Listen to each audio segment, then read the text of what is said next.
Action!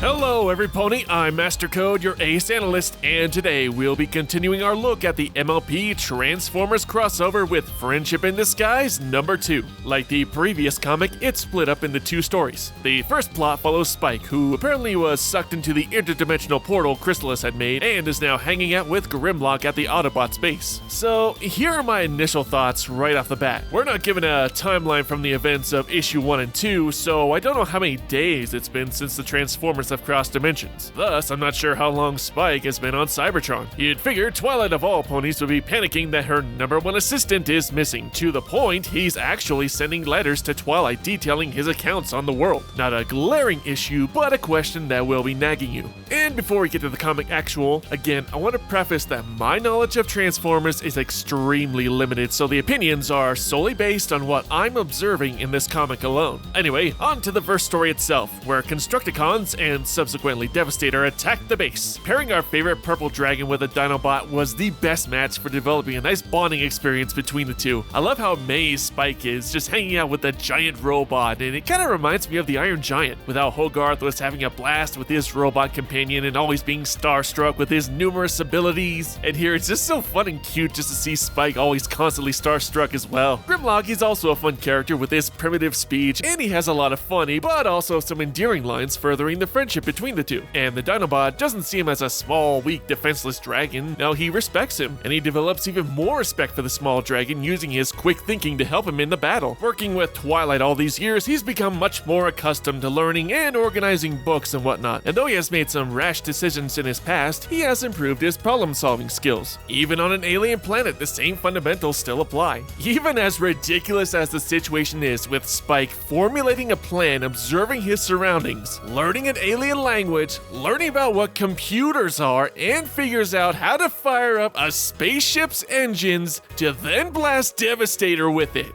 This is completely bonkers, but is totally awesome.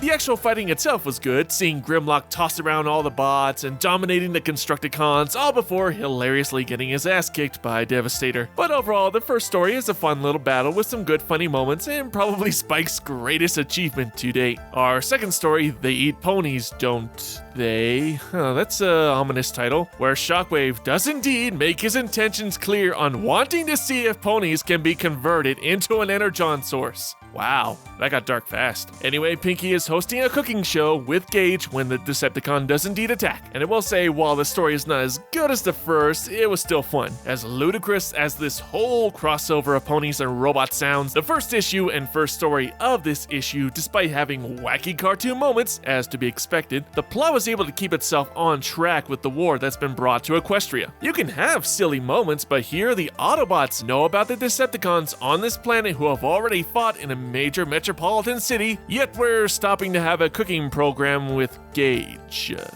While the cooking show is right up the Pink Pony's alley, I felt the actual cooking portion in the beginning went on a little too long, though the punchline at the end is decent. Gaget also didn't leave much of an impression on me. I don't know his personality on the show, but he was basically a straightforward character. He's brave and loyal, but that's pretty much all I got from him, which does work for the comic, but we'll see if they develop him further. And though Gaget and Pinkie are diversely different, I will say they worked off each other pretty well in the battle, both contributing in this ridiculous battle with all bots utilizing utensils as weapons. It was a strange and fun scene. Also, I do like how this crossover continues to give both the Transformers and ponies not only equal screen time, but again provide assistance to each other, giving fair room for both fan bases. Speaking of which, something I neglected to mention in my first review is that for those unfamiliar with the characters involved, there's a quick guide at the beginning that give a basic rundown on who does what, so readers aren't completely lost in the dark. In the end, I say it's definitely worth the read. The first story is more solid overall, but the second comic is also fun. Plus, it's got great visuals and art with some wacky fun battles. And I'm still excited to see where the series goes from here. Well, that's it for today, guys. Until next time, MC!